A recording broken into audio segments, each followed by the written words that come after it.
All right. Well, welcome everyone to this homeless partnership meeting. I just want to start off by going through some of the. Oh, I'm sorry. We stop using that word. We're not homeless. We're domiciliary challenged. All right. We'll note that. We want to provide updates on the demands of the Bronson Park Freedom Encampment. Also discuss and define success for the list of demands. Develop a plan to address the most critical needs. Establish a working group to address the long-term solutions. And discuss the October 10th County Project Connect event and how to connect people to services and support. So we got some new faces around the table, so why don't we go around and say who we are and what organization we're from. I'll start. Jim Ritzma, City Manager for Kalamazoo. Good morning, Chris Sargent with United Way. Emily Z, I'm the City Council Office. Bernadette Rapage, Griffin Place. I'm Benjamin Leverett, I'm a Continuum Care Director with LIS. Jessica Ball, I'm the Program Officer at LIS. Chuck Malik with LIS. Best Williamstown. Mary Baltimore, Kalamazoo County. Melissa Ray, Aviator Engagement Strategies. Carl Weisman, appointed leader of the Domiciliary Challenge Coalition.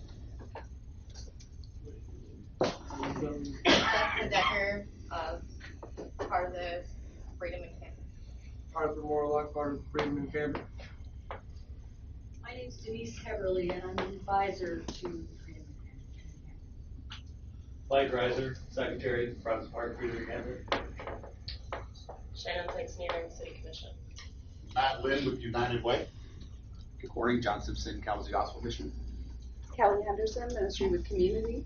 Michelle Davis from Housing Resources. Judy Lewis, I'm on the board at Housing Resources. Robert Elkert with the United Way. I'm Chrissy Westbury, I'm here representing the clergy of the downtown churches. I'm Rachel Gorlick from the Sheriff Center in Battle Creek. Patrice Nicole, I am Vice Chair of Fair Housing, the Board of Fair Housing Center Southwest, and I am also organizing division of the Sheriff Prosperity Council. Kevin Ford, Sheriff Prosperity Kalamazoo Coordinator for the City of Kalamazoo. Good morning, I'm Jim Rutherford. I'm the Public Health Officer with the Kalamazoo County Health and Community Services Department. Good morning, Vern Johnson. I'm the Environmental Health Director for Kalamazoo County. I'm just here to see what's going on. My name is Michael Hewitt. Good morning, I'm Savannah Westbach. I'm an intern from Kalamazoo Loaves and Fishes. I'm Art Cole, Program Director at Kalamazoo Loaves and Fishes. Jennifer Johnson, the Executive Director at Kalamazoo Loaves and Fishes. Marta Gonzalez Cortez, Kalamazoo Community Foundation. Sandy Barry Loken, Kalamazoo Community Foundation. David Feaster, Kalamazoo Community Foundation. I'm Carrie Ann Thomas, the Chief of Kalamazoo Public Safety. I'm Clyde Robinson, Kalamazoo City Attorney. Neil Conway, Communications Coordinator for the city. My name is Stefan Whitus, I'm the Director of Outreach at Urban Alliance. Laura Lamb, City of Kalamazoo. Mal Campero, Kalamazoo Gazette. Jeff Carr. One quick thing before we all get this started. I don't know if any of you know or have been told, Mr. Jeff Bezos has put up $2 billion to help end homelessness in the United States of America. So we, as the city of Kalamazoo, need to look into that first and foremost to find out how we can get some of those allocated funds here in our community. Good. Yeah, I saw that yesterday too. Art? There's been a lot of mixed things saying, you know, some of the press releases from the newspapers stating multiple things. So just want to clear up the air. There's nothing going on about that, like being forced out or any of that. Right?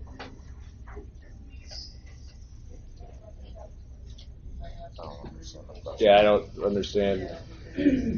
What he's trying to say is the media is saying, according to the city, if we don't get out of the park, legal ramifications will be taking place to force us out of the park. we're trying to, confirm whether or not these allegations are true. Okay. We can cover that on the agenda. And I also would like to cover a lot of the police uptake in the park since Mrs. Sykes left. We've had 2-3 cops patrolling, and we're not doing anything different. With Ms. Sykes there wasn't there.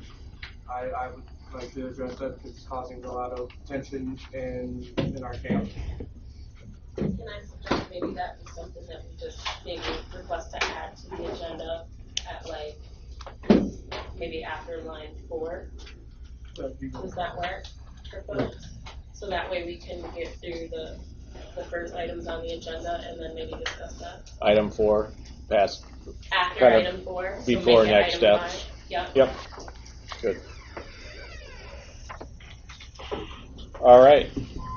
So I'm sure many of you are following this. There were demands that were presented at the city commission. Okay. Wait for that door to shut too. So at the city commission meeting on Monday night, the demands were presented and discussed by the commission. Out of that came the following direction for me. And first, the first demand was already met with that public discussion. So the second demand, based on commission discussion, is that the City Commission affirms the Kalamazoo Department of Public Safety will investigate alleged criminal acts against the domicile challenged, and that the city manager is directed to work through demands 3 to 5 with the working group and report back to the commission periodically. Third is immediate access to mental, emotional, and physical and health supports for residents of the encampment. And 4, a structurally sound vacant building or a few vacant homes in close proximity to each other that the encampment members can coordinate volunteer contractor services for in order to get the property up to code in time to move in before snow falls.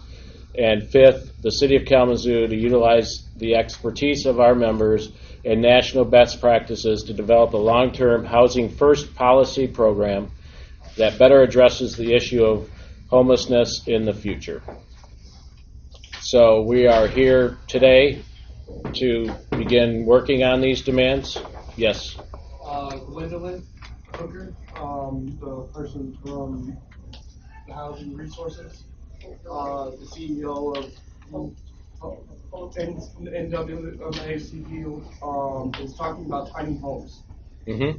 And I think after talking about her, I've been talking with her off and on throughout the weeks. Honestly, that's an awesome idea. I mean, we will be able to get the tiny homes, the land's used, that's unused, be able to build the homes and have people that are living there help build the homes. It'll make Kalamazoo a little bit more beautiful than this rundown land. Mm-hmm. And it also will help with the situations with the homeless, domiciliary challenged individuals. Also, we can maybe even utilize some of the money that was put up for the homeless fixing. I think that might be a good idea to put on the table. Okay. I think we can discuss that as we go through the progress on demands and defining success. So, any other questions, comments on the demands and what we're doing here today? All right. So, Michael. Is there any progress on the demand about looking into investigating into the crime against the domicile challenge? Any update on that or how that's going? And then there's a few other things, because we actually heard a story about the mission yesterday. One of the workers there was beating a child. and it was actually seen by tons of people. So I don't know how well the investigation is going. So that's a good question. Was it reported to public safety? I'm pretty sure it was. Well, we need to know if we're going to find out. With the lady, and the police were saying, "Oh no, it's her fault. The camera is this and this and this," and she was just trying to leave, and they wasn't letting her leave. So that we still have a lot of tension, a lot of problems that need to be addressed. Sure. Can I suggest, since there's been a little bit more police presence in the park, maybe what we can do today is after this meeting, and I can come back down to the park, and we can go ahead and find who those folks are and make sure they let somebody know. Yeah, maybe try that would be to file a helpful. report, and then we can. Carl, I think you. Some of the banning practices at some of these businesses that are targeted, especially at homeless, like the bus station banning people. That needs to be looked into because it's unethical and it's immoral.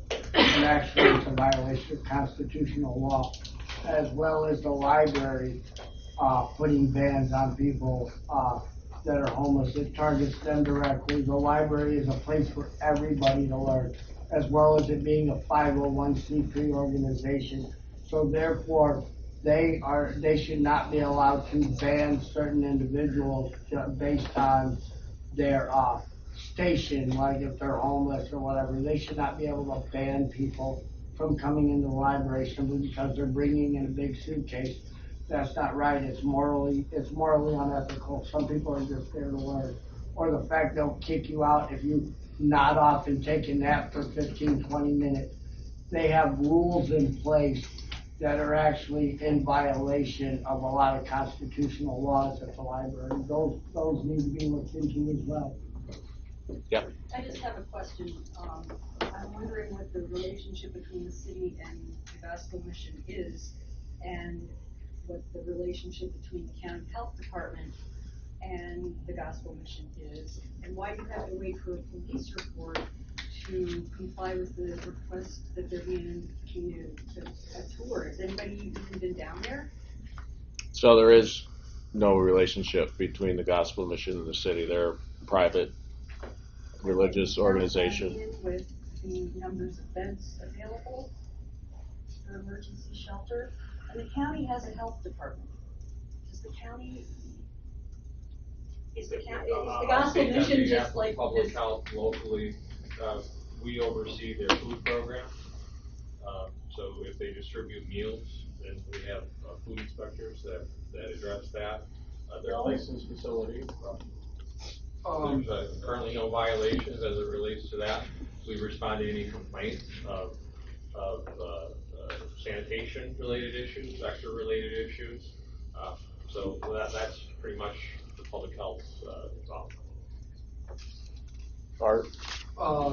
There's also systematically, some of our people have had city inspections on their homes. Their homes been shut down, they're condemned. We have a few of our people that just parked the cars for 5-6 minutes. I've gotten 2 parking tickets in a row, 2 days in a row. Maybe we can set up something so that we can, people that are donating can drop off stuff without worrying about getting a parking ticket. Because they've been, like I said, we've been getting harassed a lot about just nitpicky things. Carl? There's been 2 fires at the gospel mission, which makes that now structurally unsound. Now, if that was a normal resident and any floor of their house caught on fire, correct me if I'm wrong, would it or would it not be condemned by the county and the city as an unsafe living environment if that happened? So why is the gospel mission okay to have fires and get away with still housing people, but a normal resident gets kicked out of their home?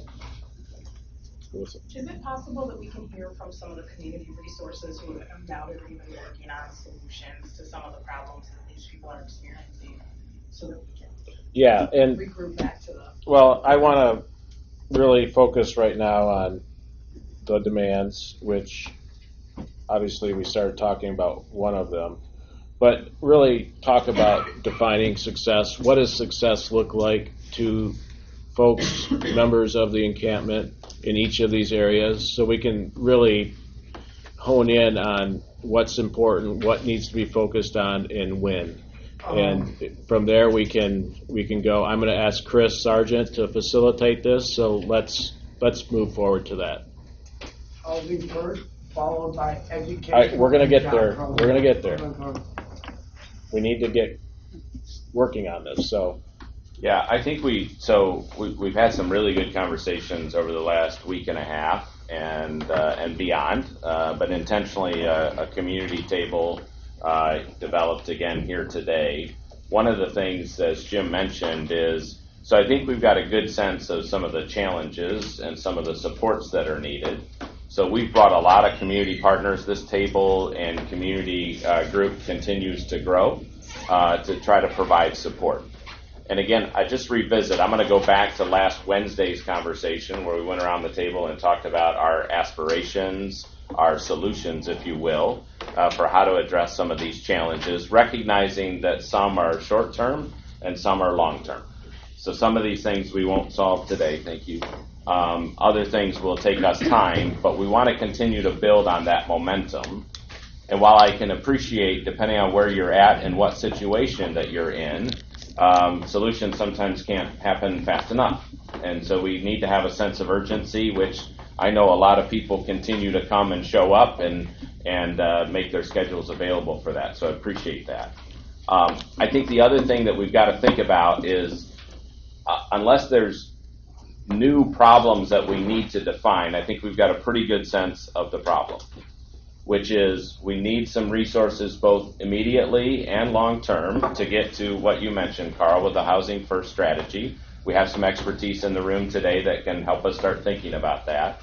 And so to Jim's kind of transition to some of the solution, how do we get together towards those solutions? So whatever we call this group, let's call it a partnership group, that we're all in this together. We want to hear from the voices of the homeless in the community, and I think that's really important, that this is a critical group that's currently in Bronson Park. It also is a group that represents about 5 to 10% of the homeless population in the county. So we want to make sure that we're supporting you as well as supporting all of the homeless people that are in the community that need and want that help.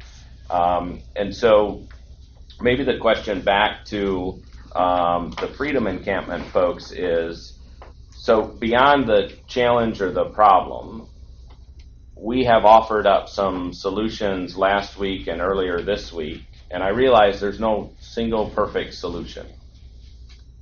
But when it comes to, in particular, the basic needs, food, clothing, shelter, safety, security, showers, laundry, the basic things that we would all want everybody in our community to have.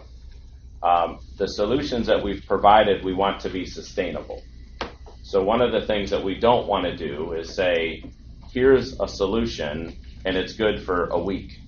Right. So while I realize there's some challenges with some of the provider solutions, those are sustainable. So we can debate the gospel mission, or even thank you to the Ministry with Community folks for allowing us to be here today. There are these resources that are in place to provide sustainability. And so maybe as we think about those solutions, let's talk about how do we make them more a part of the solution and what would work for that. So how about Art and then Shannon? I think we could work together if we just paid attention to some of the people in this room's ideas. I've talked to a lot of them in here. I've talked to Ms. Gwendolyn. The tiny homes, that's a very good idea. It was started back a little while ago, a couple years ago, and it's just trying to get a face put in now. But I think we should really push in that direction, because that is unifying and building back, giving them something. The Ministry with the Community lady here, I don't know her name, but she also wanted to see about making sure that how to make it so it's not just a month and they lose it. how to help them sustain the housing without, getting them the job, help them get a job, help them get them what they need to get to keep the house, so that if we just give them a house and they lose it in a month, it's all for naught. So the housing ideas that we have are really good ideas, and we're going to continue to explore them. We know that we're not going to be able to build those tomorrow, and so some of that's going to take some time. They also have land already being purchased. They're talking within the next couple of weeks of being able to start building. Who's they? With and WACB. Okay. And I think that falls under the housing first. I'm not very good with these things. No, okay, no worries, that's fine. No worries about that. Being good with agenda is a part of respectability politics, so it's okay try. if you're not. I'm working with it. But yeah, so I think we'll get to that point. All right. So I wanted to answer the question specifically, or maybe not answer the question. I'll let these folks answer the question about the gospel mission. I can share with you personally my concern, and my concern is that, we have all, I'm guessing, heard numerous stories from folks saying that, the environment at the gospel mission is not safe for them. As a survivor, and I'm not saying that this is the same at all, but as a survivor of domestic violence in my home, I understand that physical violence is not the only form of abuse. Sometimes it's mental abuse, emotional, controlling. And so my concern is if we're offering up the gospel mission as the sustainable solution without first having investigated some of those reports and accusations, then we're essentially telling a group of people to go back to a space that they have found to be abusive to them until we can come up with something better. And that I have a fundamental problem with that. I think we need to first be able to say, this is what we uncovered. I spoke with a woman from the gospel mission. She shared with me, she's an employee, she shared with me that the gospel mission is looking at members of staff who maybe are not going to fit with the culture moving forward. And so, there might be some restructuring and whatnot, and I think that's great. But until we've actually figured out who those folks are or actually addressed the issue, I personally, I don't want to speak for this group or for anybody else, I'm really uncomfortable with the suggestion that folks just go back there until we figure something else out.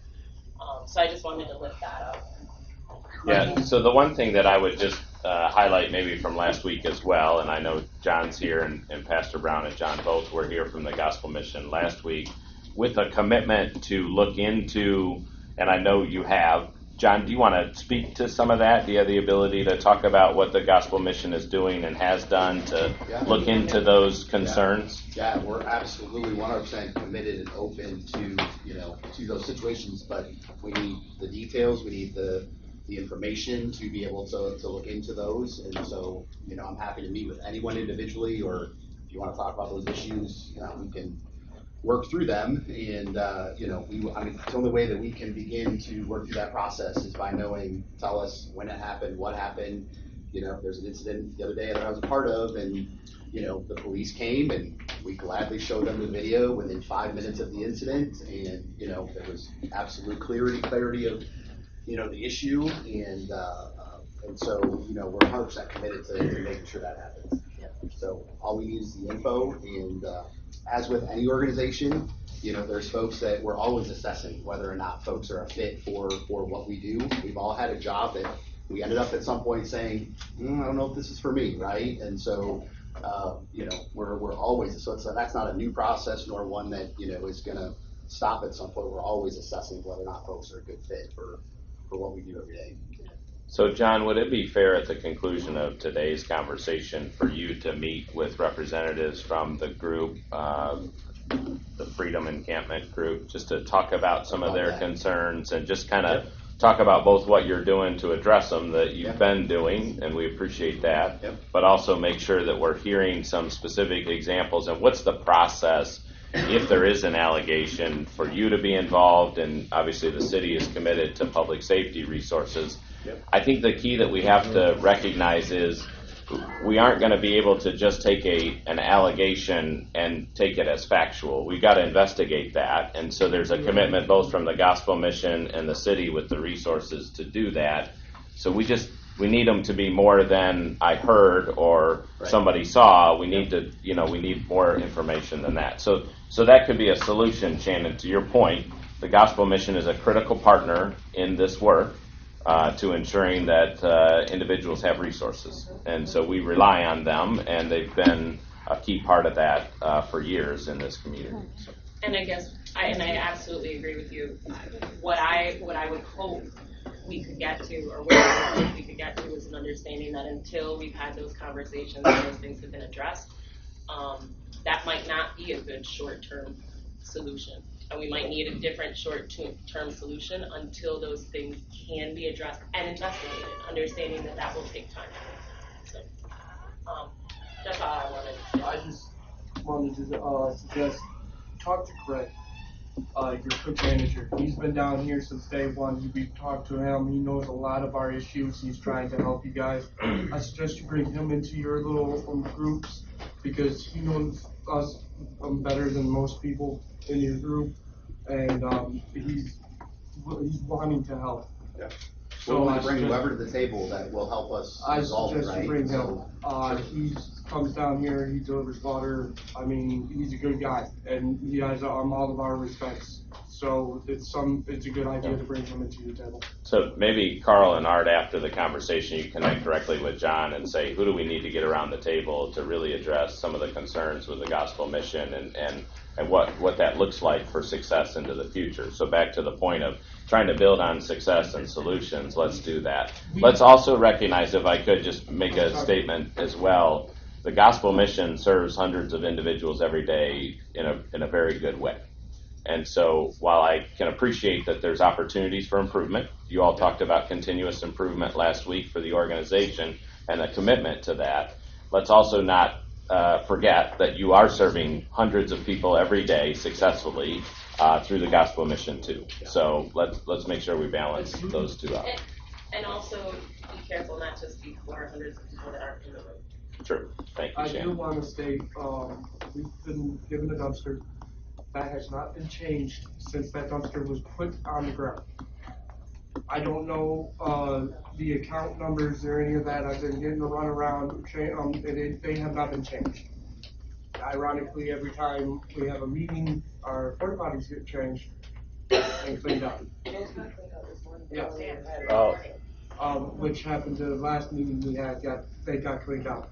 Which ones? Yeah, where are Our porta potties at the, I think those are from the church. Okay, So that's yeah. Well, probably whoever has given, or loaned us the dumpster, that's sitting right in the middle of the street that's overflowing right now. That's not the city, so I you think that might be the church. Okay, so we need to get a hold of them, or I need to get a, contact with them, so we can get that changed, because it has not been changed yet. So I think is that Pastor Dennison? Is that who we're talking about, his church? And so talking with him and talking about that. Yeah. Carl? My question is still basically the same. I mean, about the fire commission. Any normal place would be closed down if a floor caught on fire, being unsafe and considered structurally unsound. Why is the gospel mission still able to operate under those conditions when a normal place or even a place of business would be closed and condemned for the same things? Why is that allowed to happen? Yeah, Carl, I'm not sure that the folks around this table can necessarily address that question. Nobody here from the county building commission or anything like that from the county that makes these rules and ordinances? Because I know if it was me, if I was a private citizen and the second story of my house burned, my house would be condemned for that building being unstructurally sound. But the mission's still able to operate. I mean, unless anybody's able to speak directly to that question, I think obviously there isn't a structural issue, or whatever has happened there isn't a problem. I don't know, unless somebody's able to speak directly to that, I don't think we have an answer to that. Yeah, they weren't on the second floor, they were both on the first floor. One was actually not a fire, but it was smoldering emblems that were actually started from the outside of the building by a cigarette The one inside was small and contained, and so again, I can't answer to, why the fire department believed that we were able to continue to modify. What I will talk to you is that we are in the process of moving folks out of that by mid-October, as we move into, some changes happening in the mission structurally, and so, that portion of the building soon will not be used. So what about the sections of black mold that are in the mission? I guess that's not looked at by law. That's against health department regulations. Why isn't that being looked at? Another thing that I've personally experienced at the gospel mission, which I do understand both sides of the coin on this one, is kind of putting us in a system and giving us a number to allow us to eat. And if we have a gospel mission ID and we lose it, we have to come up with $3 to replace it. And I do understand where the gospel mission is coming from and trying to keep everything in an orderly fashion, but I also feel like we shouldn't be placed in a system just to be able to get nutrients for the day. I feel like if we walk in there and we say we're starving, we haven't eaten in 3 days, oh, you don't have an ID, we can't help you. I've been personally told by employees of the gospel mission that they're trying to enforce that if somebody does not have a mission ID, that soon they won't be able to eat there. And that's supposed to be one of the free services that is provided by the gospel mission. Yeah, so that's not our heart or desire. Greg is part of that discussion. And yeah, we want some semblance of order and having an ID, and that's important, and we can get you a new one. It's the first I've heard of $3 to replace it. I will go back and, Or 3 hours in the kitchen. That shouldn't be. But, Greg and his whole team are under the understanding that whether they have the ID or not, someone comes in, we are feeding them. So I'd love to talk to you more about, your experience. I think the other thing too, just to reemphasize too, with all the partners around the table, we have said to any of the direct service providers, if there's an increase in service and there's costs that create some barriers potentially for services, we want to know about that so we can address and support those financially to be able to do that. I would also. Hold on, Art. Michael had his hand up. Let me go to him if I could, please. So there's been a lot of talk about whether or not it's legal for us to be in the park because we're homeless. I got a question. How many homeless people are there in Kalamazoo County? Is there somebody that's a part of the point in time counts or a part of that information that can speak to that? Michelle Davis. Michelle Davis from HRI. You have what's called the HMIS data and information. Right. So in 2017, the annual count, there were 4,636 individual people experiencing homelessness in Kalamazoo County. Okay. And how many beds does the mission have? 300. But Michelle, that's not the point in time count. That's all over the course of an entire year. Correct. So that's a different number from any given night. Correct. So, Michael, can we ask Michelle just to kind of share? I don't think she was done, so I think she had more information that she was going to provide in terms of what does that mean and what does the point in time count mean? Sure. So there's an annual count done that is representative of the entire year of the individuals experiencing homelessness and services and beds that are provided, as well as one night in January, what's called the point in time count, that counts that one night, how many people are experiencing homelessness in our county. So the document that's being handed out represents the annual count number, which is that 4,636. What you'll see on the fourth page is a comparison of the annual count to the PIT, the point in time count for that. And you'll see the percentages where the annual count was 4,636 individuals experiencing homelessness. For the one night in January was 567 individuals experiencing homelessness. You can see that there's some difference in the percentages that talk about persons in adult and child households, single adults, and unaccompanied youth. So So those are the comparisons on that particular page. It looks like this.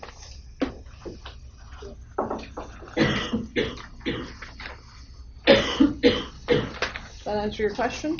So does the point in time count measure as the best of our ability on any given day in this county about how many folks are experiencing homelessness in that moment? I think there's lots of different opinions about the point in time count, particularly being it happening on a night in January. Yeah. And there are certainly some improvements. That's why I thought it was very important to bring the annual count data. Okay. And only present that one night in the form of that pie chart, because I don't think that the one night in January gives the best representation. So at a minimum, that's 500 plus. Correct. Yes. Okay, so was the clarifier I wanted. So are you saying that when it's warmer out, you think that number might be higher? Yes, and there have been some discussions recently with some of the groups about whether or not this is a requirement for those of us that receive federal funding, that we do this one night in January. It's not a Kalamazoo County specific thing. It is nationwide. So every community that has a continuum of care is required to do this. There has been some discussions about the ability that Kalamazoo County can do it differently and have a secondary count, perhaps in April, May, sometime in the summer, where people may be more present and be able to be counted to perhaps get a more accurate idea. Why not having a count at the beginning of the year, the middle of the year? Michael, did that answer your question? That answered that question. And then the next question I had was for the mission. How many beds do you have for females and how many beds do you have for males? Currently 300 for female and families and 200 for men. Okay. All right. That's between mats and dormitory, correct? Correct. Okay. And the Kalamazoo Gospel Mission, as far as I know, is the only public, privately owned shelter in Kalamazoo County, correct? Overnight shelter, correct? No. There's other shelters available from other organizations. I'm referring to overnight shelters. There's the YWCA, which only helps women who are domestic abuse. There's the Oakland House I know about, which only helps people who are mentally ill. Excuse me, this is actually a pretty important, the park is full of cops right now that we're having a meeting. Yeah, I was just notified that it's full of police right now. Well, they're getting rid of that amnesty event. I think today is There's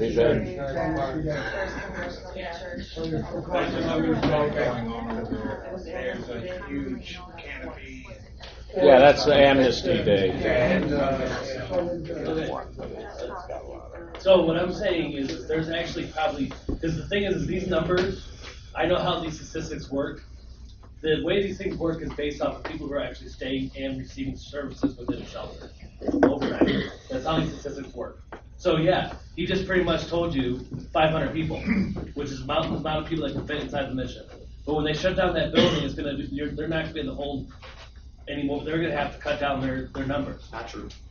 We'll still be at 500.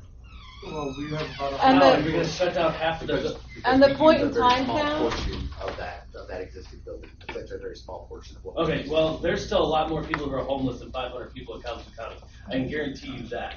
Because there's other statistics that we've looked up and found out that there's actually a lot more people who are homeless here in Kalamazoo County. Because that number only counts people who are not surfing, does not count people who are couch surfing because they can't get an apartment somewhere.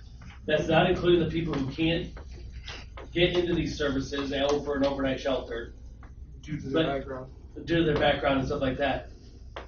There's only one public shelter here in Kalamazoo County, and that is Kalamazoo Gospel Mission, that anybody is supposedly welcome to go to. The Oakland House, you have to go through KCMCNA first to be evaluated before you can go there. They monitor all your medications, they monitor all this stuff. You have to be mentally ill before you can go there. The only publicly open housing for shelter is Kalamazoo Gospel Mission, and they only can offer 500 beds at any given time, right? And from last year alone, there was over 4,000 people who were homeless here in Kalamazoo County, according to statistics that she just read.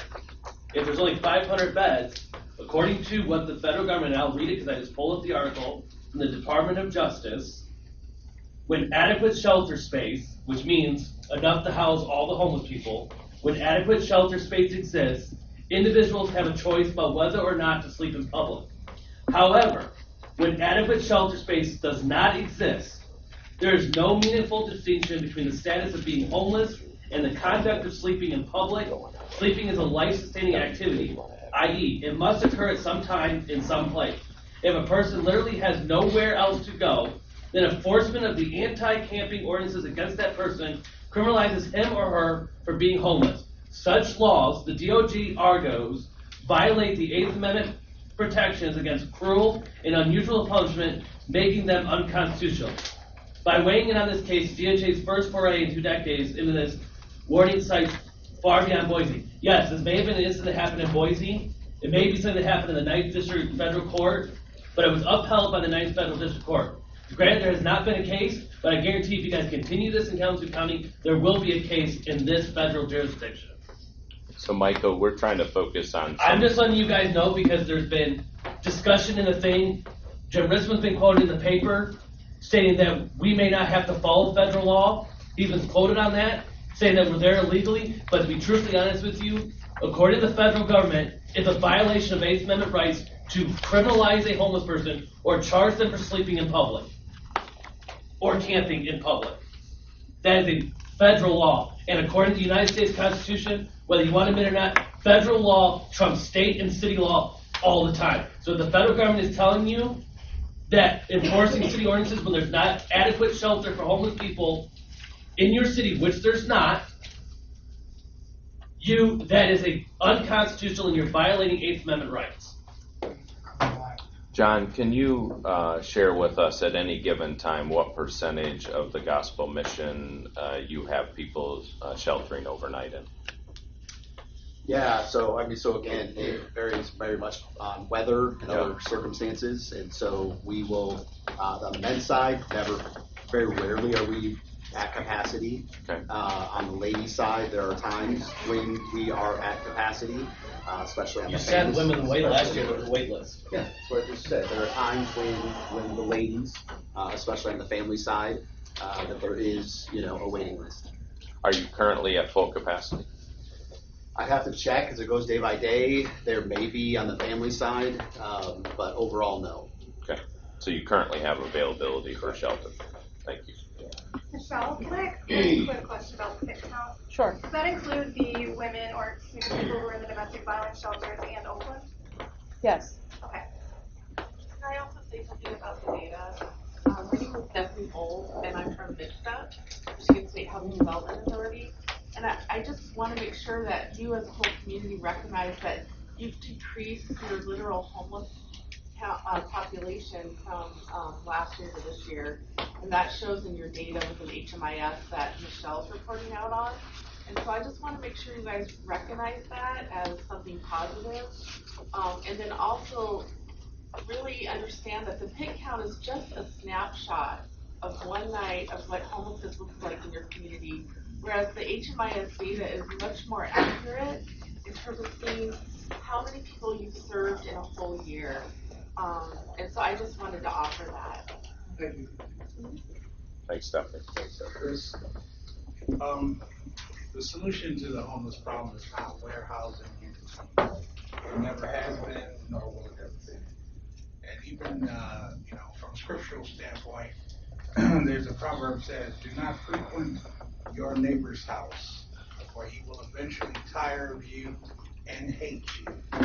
And we all have someone that we know, either a relative or a friend, whereby they visit our houses so often that we draw the shades, turn off the lights and such, knowing that that person is going to come and be with us. We all have different points of view. We all have political views. We all have religious views. And we don't always agree on everything. That's one of the reasons why folks go to fisticuffs. Because, or they have a jealous lover or friend or whatever that this guy is hitting on or that gal is hitting on. That's another reason why people are fighting. So to warehouse human beings and claim that that is a solution to the problem is nonsense. Affordable housing that has been bandied about throughout the community, that is the solution. but to offer various resources, because I know that there are some grants available for affordable housing, but those resources are not infinite, they're finite. And so, and there are a lot of hoops that some people have to jump through in order to acquire those resources. They put you on a waiting list, and then they go down the list, until they exhaust those resources. And so perhaps, the housing organizations that allocate these resources and that assist people with securing housing vouchers, and not just for 30 days or whatever, but to help these folks for maybe a year, which is what my church is proposing. That allows a person to become somewhat stabilized. Then they can go out and deal with issues of employment, needs and training. If they have medical issues that need to be resolved, at least that's a stepping stone. So, and the like. So, yeah. Like I said, just looking at the gospel mission or some other shelter as the only solution to the problem will never solve the problem. You're always going to have homeless people. You're always going to have people that are displaced because of the employment sector. If you've got a great economy going, there are job opportunities. If you don't, then you're going to see more people out on the streets and sleeping in cars. So there's a variety of different. To be fair, I don't think we're looking at one single solution. So I think we're looking both at short term and long term. Amen. But my point is that there are a host of different issues that cause the overlying problem, and not just one. We understand that. So I'm going to jump in here because I've been directed by the City Commission to work with the work group, which we have representatives from, to work on issues 3, 4, and 5. We haven't even gotten there yet. We have an hour and 10 minutes left in this meeting, so we got to move on. I'm sorry. Yeah, I think the key thing here, maybe to help us move on, is, again, I think we've got a better sense than we had. I don't want to suggest that we have clearly defined every bit of the challenges or the obstacles or barriers, but we've got a good understanding of that. We want to keep trying to get to some solutions about how do we address both in the short term and the long term. So, Art, I want to go to you because you've had your hand up for a little bit. I just wanted to also state there's a lot of or minors that are homeless too, and the mission does not accept minors. And also service dogs. I went to the bathroom and I came back and I was trying to put that in there. There's a couple came in there with their dog, and one of the employees told him, I was standing right next to him, told him, well, you should leave your dog at home.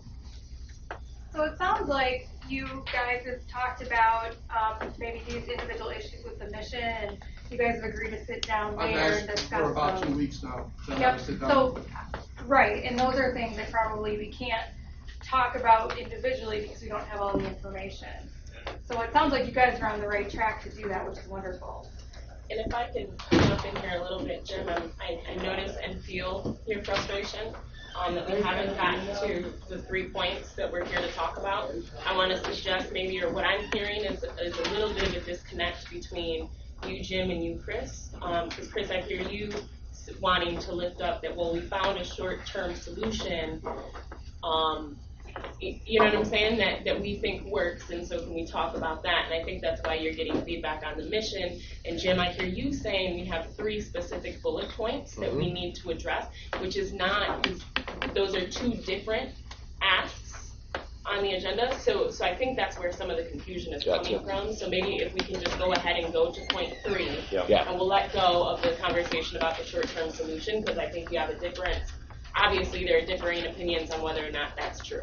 Right? Yeah, what I'm going to ask for on the short term is, again, following today's meeting, that we get a group of individuals from the encampment coupled with the immediate service providers like the Gospel Mission, Ministry with Community, and others who'd like to be a part of that, to sit and talk about and resolve some of those barriers and work that through. And then, to your point, I think going on to number 3 and talking about solutions for the mental, emotional, and physical health supports of the residents. So So Jim, do you want to go to point 3, or Chris, are you going to point 3? that's point 3. Yeah, I think Okay. Chris will go there. Yeah, that's point 3. So, what solutions do we have for addressing some of the needs and supports for the mental, emotional health supports? Yes, ma'am. I think that it would be a good idea to get better, word out there about the different resources about mental health. Okay. And stuff, because there's a lot of people that I have put in contact with, like KCMA and stuff like that, that didn't even know there was one. So you're suggesting that some of the resources that are out there, not everybody knows about. Is that correct? Many of them. Okay. Many of them. Is there anybody here from KCMH? Yes. I'm here. You're here? I'm getting 2 different points. Can one of you speak to resources that are available and how we might connect better and communicate better with individuals to be able to access those resources? Yeah, for sure. Can you introduce yourself too, Sure. My please? name is Nancy McDonald. I'm Thank from you. Kalamazoo Community Mental Health, and I was asked to sub in for Jeff Patton, who isn't available to be here. So I guess I first would like to recognize that accessing care is hard. It's not always easy. So, I just don't want to act like it's not a challenging thing to get help, because it is for a variety of reasons. Knowing where to get help, being able to ask for getting help, dealing with the stigma that comes along with asking for help, all those are real things. So I'd like to acknowledge that. There's a few different ways that somebody can access care currently. Do you want me to stop so you can ask questions? Are you sure? No, I'm not Okay. sure, raise my Yeah. hand, so they know Cool. all things. So, one is that there is an access center at 615 Crosstown Parkway, so it's next to Bronson Hospital. And that location's changed in the last few years, so that's kind of confusing. But that's an option that people can walk into between 8 and 4:30 if they're looking to get care. What's challenging about that is getting there, meeting somebody, talking about what's going on, and then navigating insurance, which often can be a barrier to getting there, right? So, but there are people there who can assist with that. That's for mental health services. There are some additional steps that are needed if someone's interested in treatment for alcohol or drug use. Right now, there's currently somebody there who can help you navigate that step. Accessing that service is primarily telephonic. Again, that can be kind of challenging too. So there's somebody there who can do that. I think if there's enough people that want help accessing services, we can try and figure out a way to get someone down to where the people are at to try and help figure out how to get here. So I primarily work with emergency services, not accessing routine care, but I could be committed to getting people down there at a time that's convenient to try to help people access care. Right. Yeah, sure. I don't know if that answered that in full. That answered it pretty well. Okay. I know of like a immediate kind of fixing on some problems, what was it, moratorium or moratorium on for the people at the park. Let's wait and finish talking about mental health. Well, it is also help immediately with a lot of the mental problems. Some people are afraid because of the police. Some people are with cameras. They're afraid of that. Maybe we could just put a moratorium on that so that they don't have to worry about, oh, is this cop here to arrest me now because I'm sitting here. It would help out tremendously with the our mental capacity of that. Nancy, can you also share, both from your perspective and maybe others in the room as service providers around mental and emotional supports, is there a way to come down to the encampment? Is that already happening where there's discussions for services? Kind of mention that. So, sorry, I was doing a that's sidebar. okay, My fault. So, yeah, I think there's a way to do that. I think there have been, I know that David Anderson, who's here, his staff have been doing outreach and bringing some folks down to try and get them linked with services. But I think that we can certainly send workers out at a time that's convenient. And again, and I would want to do that in a respectful way that's not stigmatizing so people don't feel like they're being outed by having a worker come to see them. so that there's not cameras taking pictures of people when they're trying to get Why help. not set up a tent or something, or set up a table where we could go up and people could come up to you instead of you guys going around? Yeah, sure. That help. makes like good sense in terms of trying to figure that out, and then helping access care, helping people access care in a way that works for them.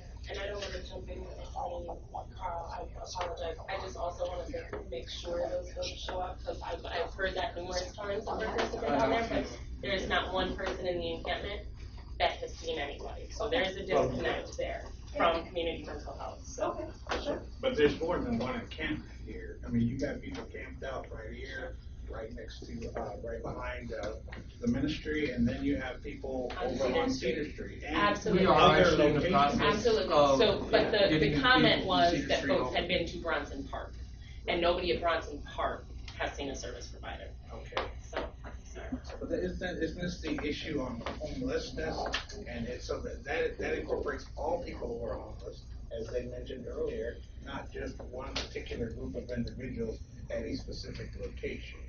Yeah, it's kind of becoming, I think part of the solution here is, again, we've got representatives who can share perspectives and how best to partner services. It's almost like, let's create work groups on, so what is the short-term kind of basic needs supports, and create a work group that's around that can address the short-term, both with providers and individuals trying to access services.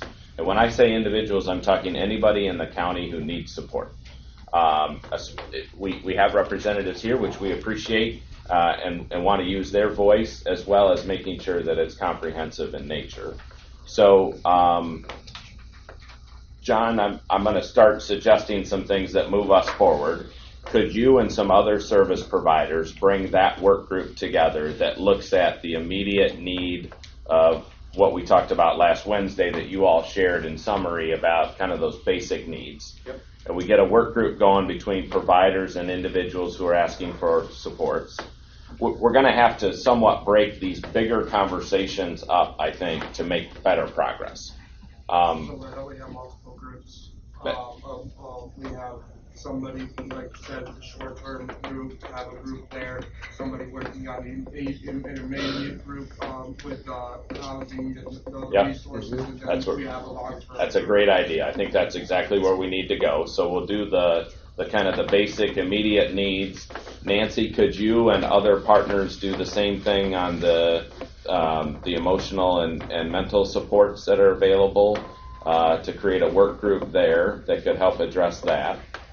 And then I think we also need to go to the housing and both the kind of the long-term housing first structure.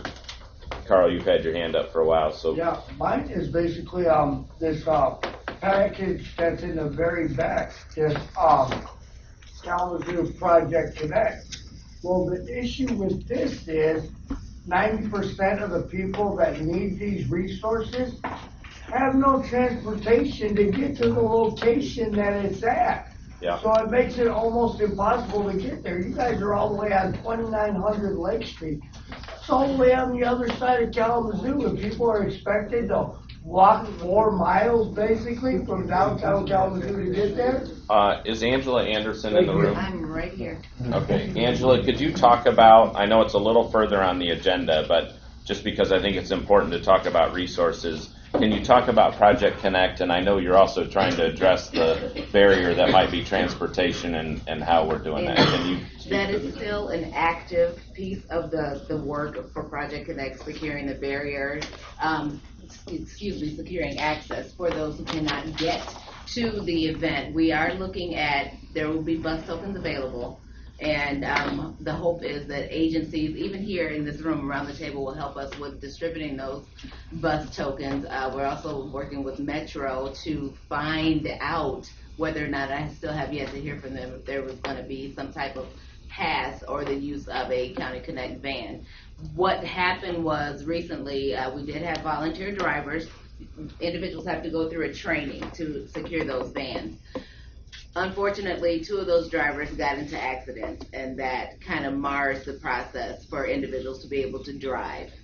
And then over the years, the demand for transportation has also dropped down, so we didn't have to have 7 in the past as we used to, or 5. We dropped down to 3, and then the ridership was very low, and the request was very low for that. But we do, and I do personally recognize that can be a barrier just about anywhere you need to go. So we are looking at that, and we're looking at some possible long-term in terms of transportation assistance after the day project event.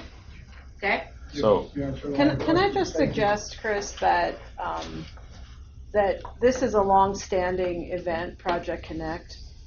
This is there's some immediate and different things happening right now. Yeah. And I believe that there are some basic needs, housing, and other providers. It may not be as large as Project Connect that could pretty quickly pull together a mini event resource fair, if you will, in the park. Yeah. That's what I was And I just think it's crazy to try to get to finagle this. Let's be a little realistic. Crazy it may be, but there are, to that point, there have been many agencies and orgs coming up with lots of resource fairs, over the years, in the past few years. There's been an influx of that. But my ask to you all, if we are a community of expectation for individuals to improve quality of life, why can't we band together and work? Hey, I can't have my coordinator there, but we can offer a van. We can offer some type of service. Project Connect has moved to on-site services, whether it's intake, whether it's a brief consultation, those types of things. There are rooms available, but we certainly don't want to remove Project Connect. No, I'm saying both. No, in any way, because it is an expectation. Both would be good. I would love to see both, but is that enough on the staff? Is that more wear and tear? I'm all for it. Anytime we're moving to help individuals get, from A to B, improving quality of life, I'm all for it. I'll be there too. But we also need to make sure we're working better as a community and doing exactly what we say we're going to do, improve quality of life. Yeah, let's be clear. The goal is both and strategy. Yes. We're trying to make sure we're bringing as many resources, both formally and informally, and urgent and planned together. So, Angela, one final question. Do you currently have transportation from downtown to this event set up? That is what we're trying to secure. That's what you're working on. The whole fall through with transportation was in the last couple of weeks. Okay, but by all accounts, you're going to come up with that solution, and we can communicate that out to address Carl and I'm sure others' concerns about that. Angela, I just like to volunteer. Shannon, hey, I can volunteer to help with that. Okay. And just for right now, since it's coming up so fast, we'll just coordinate rides and make sure folks get out there. So let's touch base on that. I want to jump in here real quick before the conversation continues. The tension in the room is palpable, and I think we can all feel it. I would say it's getting a little bit worse. So I think, can we be careful? One of the things I learned through TRHT is that when we come to these sorts of gatherings, to be curious. When you hear somebody say something, rather than passing judgment on what they're saying, be curious about why they might be saying that and where they might be coming from and what experiences could have led to that. Because I'm catching some, looks across the table, dirty looks when folks are talking, and some frustration, and folks, sort of disconnecting from what's happening here to talk amongst themselves about whether or not this is right or wrong. And for a group of our most vulnerable citizens, to be in a room where those things are occurring has got to make it hard to feel as if you're an equal at the table. So I think we want to be careful about that. And then also, I know I'm always the person saying this, but we got to be careful about respectability politics, which basically suggests that if folks in the room don't fit your idea of what is a respectable way to communicate and have a meeting, then suddenly they're not as worthy at the table. And that's something that permeates all of society nationwide. So I think that's something else we need to be careful about. So let's, we're all here in good faith. Let's be respectful. Let's not make dirty looks at people or at each other when you don't like when somebody's saying something. Let's not, discuss amongst ourselves whether or not we think folks are right or wrong. Let's just be curious about what folks are saying and what sorts of life experiences might have led them to that statement. Thank you, Shannon. So the lady, I met you briefly, but you wanted to share something on the emotional I have an appointment with the and mental director support. over at the mission at noon. I was at the mission this morning and a young lady needed to get a bus token to go get her medicine at Meyer, and they had no bus tokens. So I was hoping that someone from the mission could make sure that they get some bus tokens there, because I know Interact has lots of them, so why doesn't the mission? That's my one thing. I am Ann Bonovich. I am a 25-year member of the National Alliance on Mental Illness. I have been an advocate for people with mental illness and substance abuse for some 25 years. And we are a national organization. We have a chapter here in Kalamazoo. And I would like to be at the table of any meeting you have. So I've talked with Art, I've talked with this young lady, I've talked at the shelter in the park. Putting people in tents out on the corner of, what is it? Where did you have a Cedar? It's just the worst solution in the world. You have to remember, homeless services are right here. The health center, ministry, marvelous. These things are in the city of Kalamazoo. You can't expect people to walk miles with a broken leg or a sprained ankle or anything to get to services at that wonderful health center. So whatever is being thought of has to respect the abilities of the homeless population. And as I say, I would like to be, I've been authorized by my board to be at the table if you'll let me. Yeah, so again, I think as a part of that work group that Nancy and some others have offered kind of spearhead, I'm calling out people's names so that we can make sure that we're connecting people to each other. Yes. To then, as a part of that work group, work intentionally on that. I think we recognize that there's a number of things that we want to improve, and it's difficult to do that in one big room with a lot of voices and try to drill down into the real solutions that are going to positively impact people's lives. So it's an immediate need right now. Yep. How is the park open next week for this population? Or are they arresting people today? We don't have an answer on that at this You don't? point. No. It would be good for them to know. That would be kind of important to know. Yeah. I got almost 100 some odd people in this park that I'm looking after. Every day we all are dealing with that. We deal with the problems and stuff like that. We're trying to handle it. That's something very important to know. Because if I've been brought up since I woke up this morning at 9 o'clock, I've talked to almost half the people because they're worried about that. Yep. Yeah. Because once again, we'll lose everything. And being that we'll you're get thrown in city- jail, all our belongings will be thrown away, and we'll be right back at square one, and you guys will have no empathy for it. So that how we got rid of them. Being that you guys are city managers, I'm pretty sure you should be able to have the answer to Yes, that. you have the exact answer to that. You have control over city ordinances. Clyde, you want to speak on, from a standpoint of what's going on legally? It's changing fences. Could you stand up, please? I can't even hear you. Don't be afraid. The ordinance prohibits camping in the park. That's as simple as that. In regards to sleeping in the park, that's another issue. We're looking at that crazy case.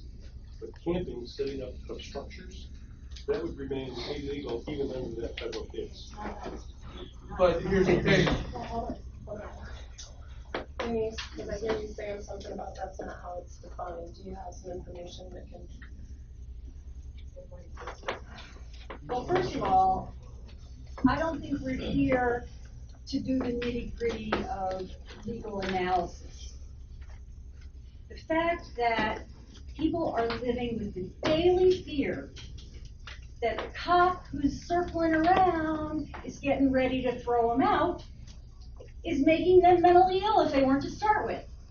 Yeah. It's terrifying. I have felt it. I have been down there. Every time a cop comes, even if they're coming for a purely righteous cop reason, people get terrified. And it goes on for hours and hours and hours. And some people who are not as good as others at controlling their reactions, what's the outlet? They fight. They scream at each other. They take the nearest person that they can blame. Because you're not there and you're not there. And so who else are they gonna go after? What I'm trying to say is, even if your city attorney says you don't have to, you can. So that goes back to the moratorium that we were talking about. Why don't we put that in place? That would be a city commission decision. Well, I'm pretty sure we can get the city commission. I have 4 of their numbers. And 3 of them are in the room. 3 of us. And there's 3 already. There's I'm pretty 3. sure we can get something. I'm sorry. Well, Can I ask what moratorium you're referring to? Because from the standpoint of long-term consideration, public health has got to be involved with this eventually. You've got what's considered an illegal campground. The city is fostering an illegal campground. At some point in time, I have a public health code that I have to adhere to, and that involves what the city's going to do with an illegal campground. We have to talk about a long-term potable water supply. We have to talk about long-term considerations as it relates to sewage control, to vector control, to animal insect control, to how we're disposing of waste. So I don't want to be applying the ointment, but that, well, then that has to be part of the conversation. Hold on. So clarifier. Can you share who you're with and your? Again, I'm Jim Rutherford, and I'm the health officer with the Kalamazoo County Public Health Department.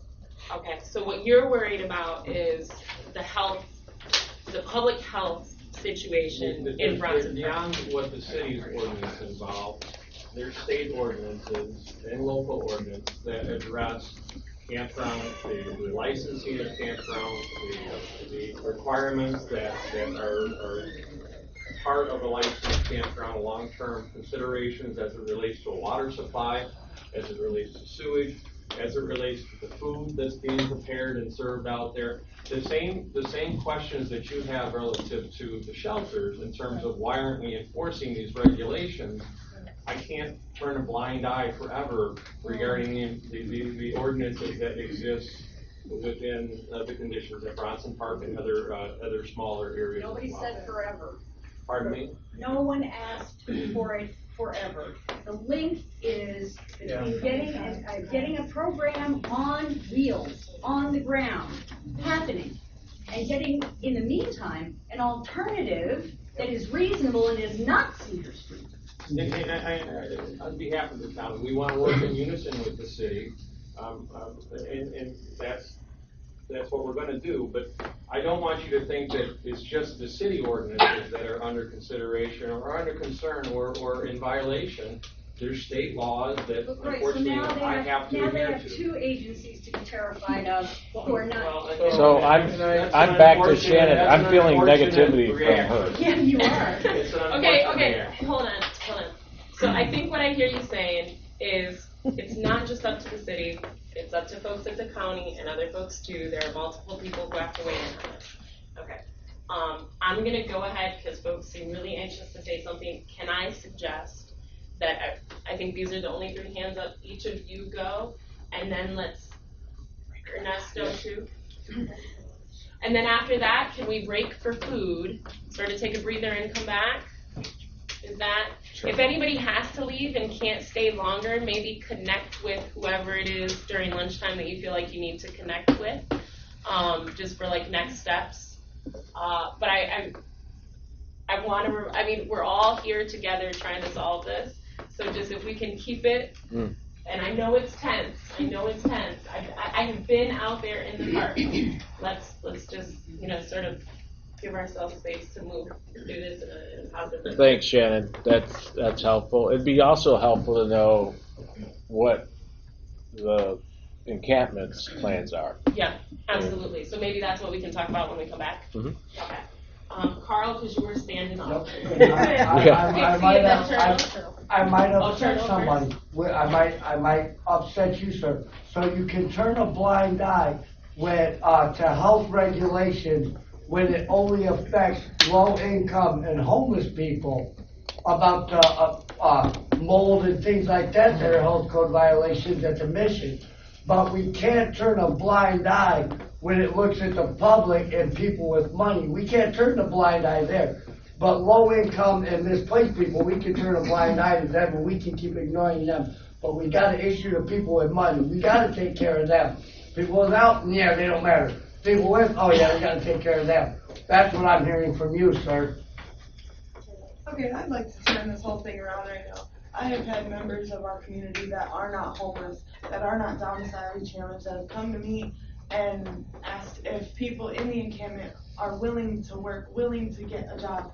And I know that there are many of us there that are, but I've also had people come to me with job opportunities, and I've asked them, is there any sort of possible positive ending to people actually getting a job through these companies? And I've gotten, oh, well, I can't guarantee that, and I understand that.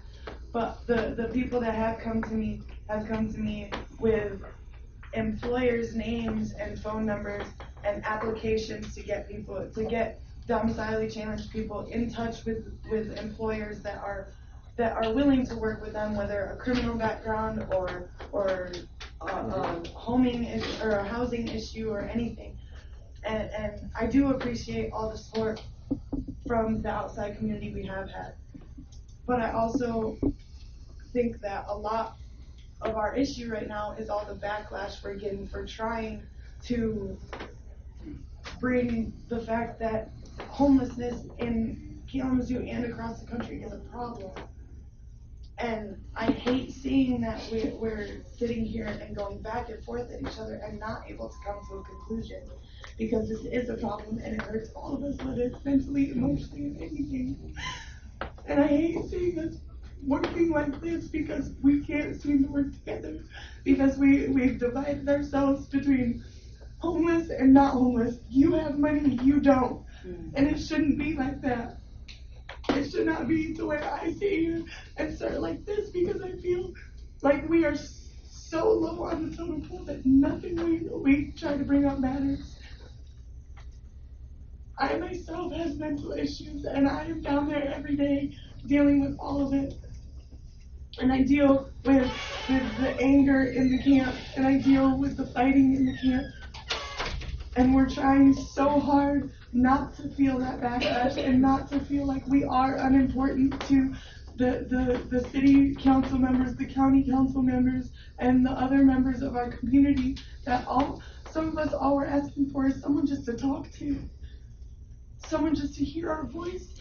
And this morning, I saw 5 people walk through the park that I said good morning to. That was all I said. I said, hi, good morning, how are you today? And I got completely ignored because I am part of the Bronson Park Freedom Encampment. I've heard word that people are being turned away from the gospel mission for being in association with the encampment or people who are part of it. And I don't think it should be that way. I think we should all be able to come together and come to a conclusion civilly, calmly, and collectively as a community, not as we are city council people, you are homeless, and you are other members of our community. We are a community, we are a family. And I think that's one of our biggest problems, is that a lot of people don't recognize that, and don't recognize that we need to unify, and we need to have unity amongst everyone to make this work and to make things happen. I really do, and I think that's a big problem we've had, is that there's been no unity, no coming together to try to fix it. Instead, we get reprimanded and talked down upon because we're those people.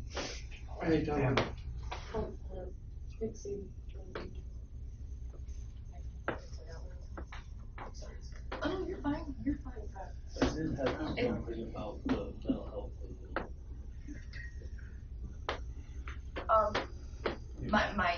My big thing comments was that, Inspector, that basically you're just wanting to, like, sooner or later, you just gotta deal with it, right?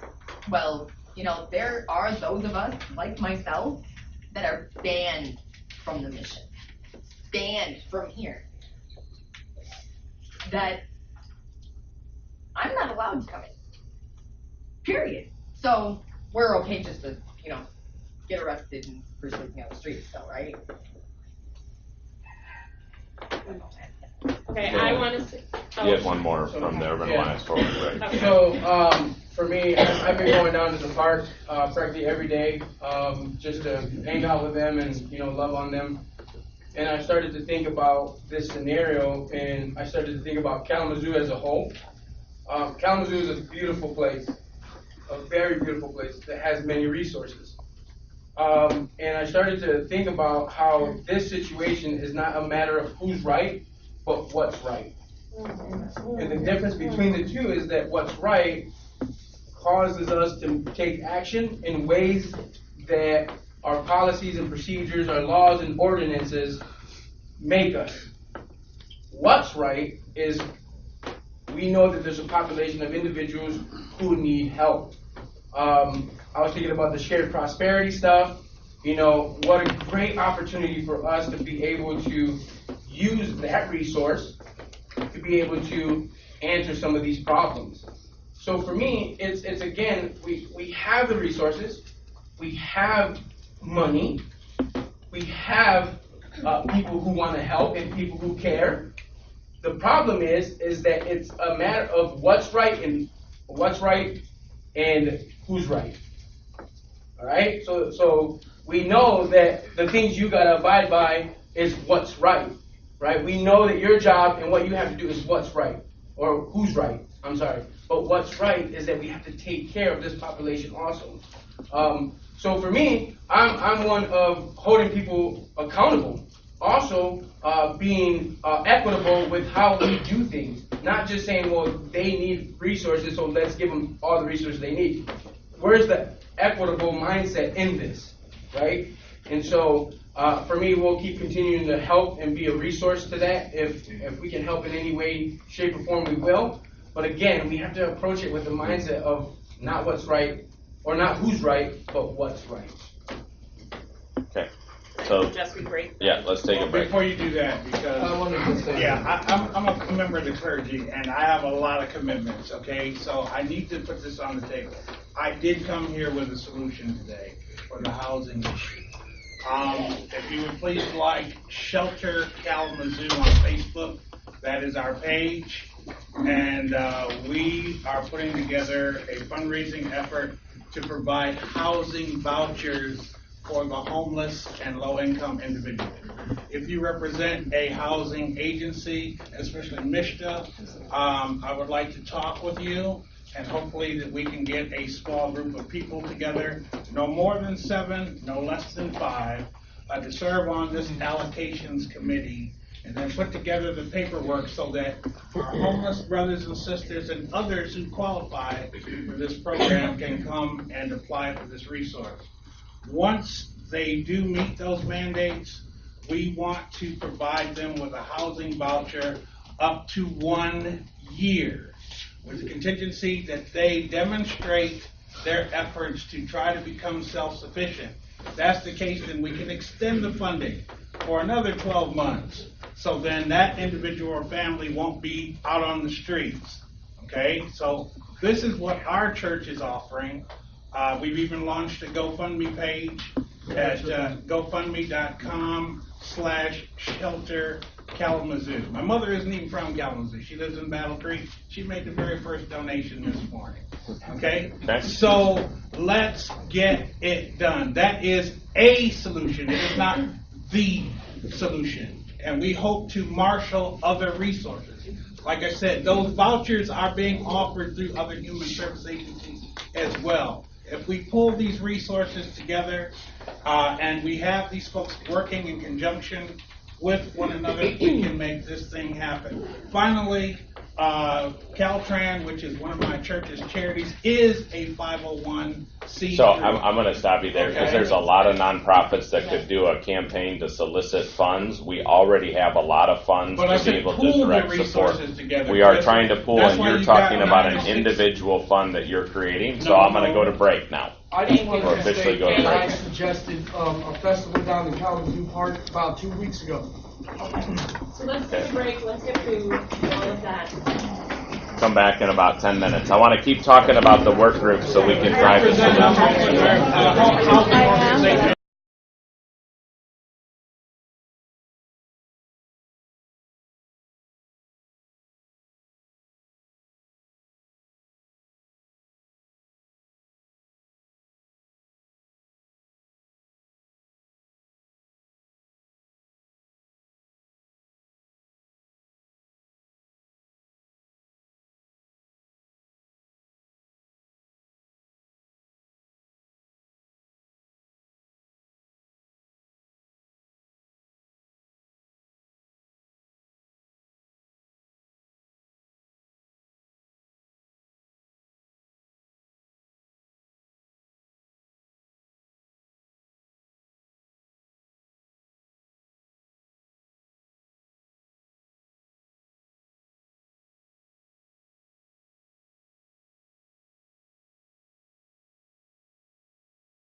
The second work group that we talked about was kind of a mental health, emotional support work group. And then the third one that we didn't talk about specifically yet, but I think is bubbling up, which is a kind of intermediate and long-term housing work group, right? Somebody that's going to help us focus on longer-term strategies. By a general nod of consensus, do we think that that's the right three? Generally think I got to many of you and you thought it, but I just want to check in. Carl? As far as with homeless park and dealing with the issues, you Yep. also have, besides LIST and HRI, Yep. representatives from the homeless community that Absolutely. actually, have ideas that could be implemented and know the different aspects of homelessness and what types of things we can do. Yeah. Because I have a very extensive, I don't have any degrees or anything in it, but I have an extensive background in plumbing, electrical, framing houses, building houses, concrete work, various different things, but I've got no degrees, but I've got all the abilities as well as customer service and dealing with different types of people. I used to be a curtain vacuum cleaner salesperson, door to door. So Carl, And the thing about that is, people don't even realize that in sales, you're not selling the product. You have to sell yourself first. Yeah. And then get to, get people, and you gotta worry about price versus cost, because those are two different things. You got a price of something, and then you have a cost. Well, your price is, if that thing cost you $1,000, but you have to constantly fix that product, it costs you $1,000, then you got cost. Well, say you have something that costs you $2,000. Yeah, it's more in the beginning, yes, but the cost of that thing is cheaper in the long run because you're not spending as much on it. So you gotta look at that price versus cost factor.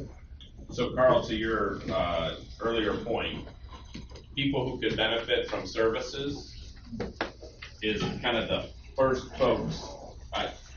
I know some of you refer to yourselves as homeless individuals and I'm not other homeless, things. I'm domicile challenged. Perfect. So That's everybody here, right? Yeah. So anybody who could benefit from services, looking for representatives to be a part of every single one of these work groups. We don't want to lose sight of that, okay? And I'll talk about logistics on how do you sign up and participate in just a second. So we want people who could benefit in every one of these. We want service providers, so the organizations that can help us actually deliver on these solutions. And one of the things too that we talked about as a group is some level of case managers and barrier removers, the people who work with people and clients that can make sure that we're not somehow missing some of the challenges that come up for everybody to access the services we're creating. I started to, this is not an extensive list.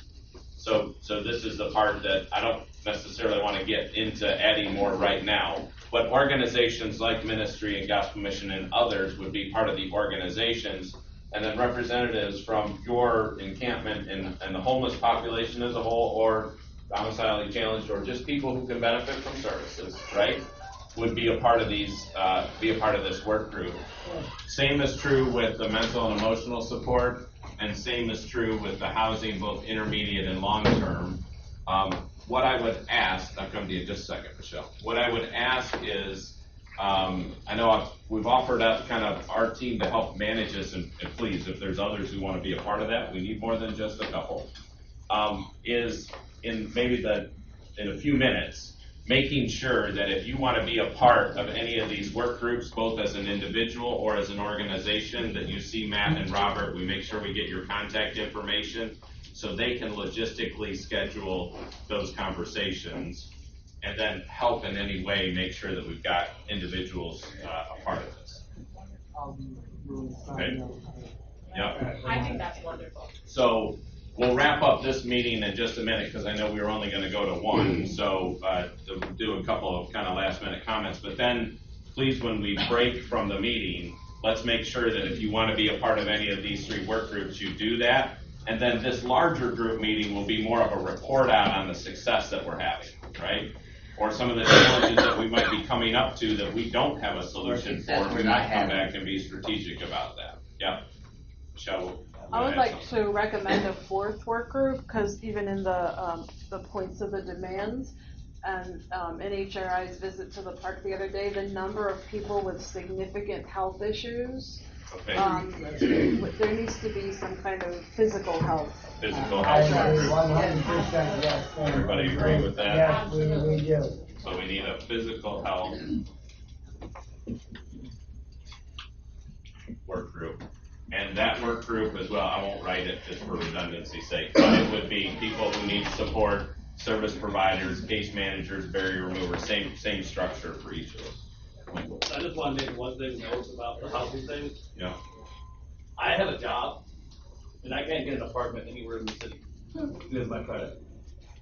That is one Yeah. issue. I've been denied from. I'm gonna say that for a long time. So I think to that point, Michael, you raise a great point that others have as well.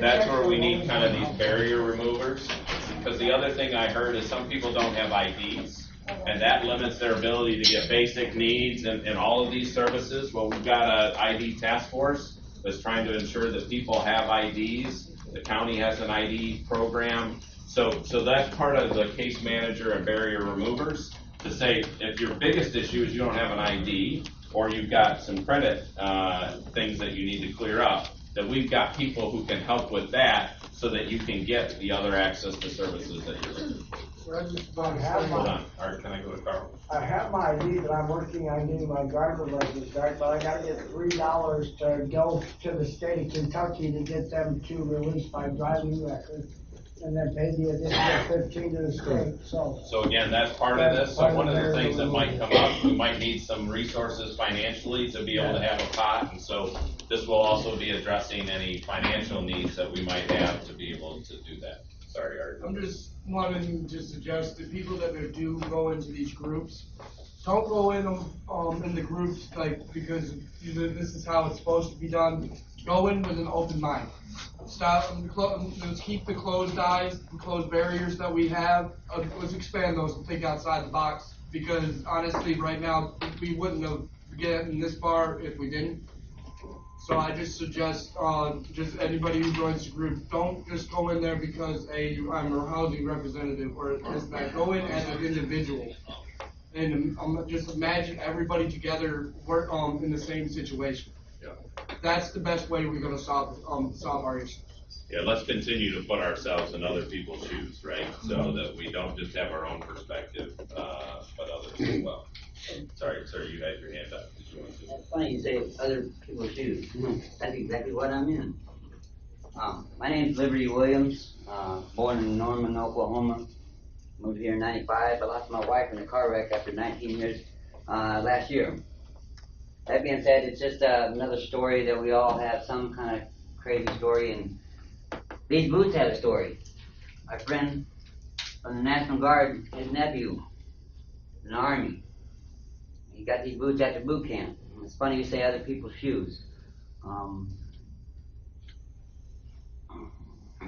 I've had to wear a lot of other people's shoes last year. In fact, probably my worst thing other than putting on somebody else's underwear. Wearing somebody else's shoes. I got these boots about a month and a half, and I don't ever want to wear anybody else's shoes again. And I've been down here trying to be worthy of the soul to earn these boots. My son's on Paris Island right now, and to think that I'm not even going to go there. He's fighting for what America's supposed to be, and this is definitely not it. What's going on in Bronson Park is definitely not what the United States of America is supposed to be. And I've been doing what I felt I needed to do and what was right to do, and I've got 3 or 4 tents, I think actually 5, of my own doing, helping out with friends and stuff. And I've taken and given those tents to the people that did need them because I'm a crazy country boy. I can sleep out in the cold, and I've been doing that. I've asked for a few tents, and what I'm getting at is there's so much more that could be done if people would just stop trying to get attention for whatever reason. That's what I see. And what I see is just a farce. I'm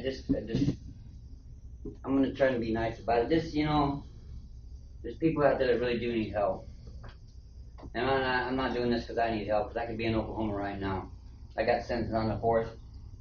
Time served. I was going to go to Oklahoma. I canceled the ticket.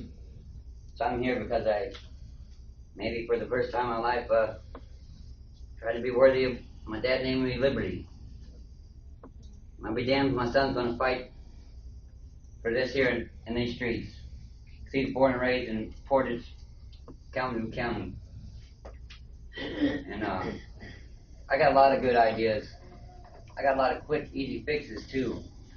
And it wouldn't take much more than putting resources and a little effort, because I got a lot of friends, homeless friends, that have lots of skills like myself. I've been in construction for 20 years. I can build a house right now from the ground up, however you want it, yesterday. But I'm not here to boast on what I can do and what I can't do. I can weld anything on the face of the earth. But anyways, Old Central High School, start.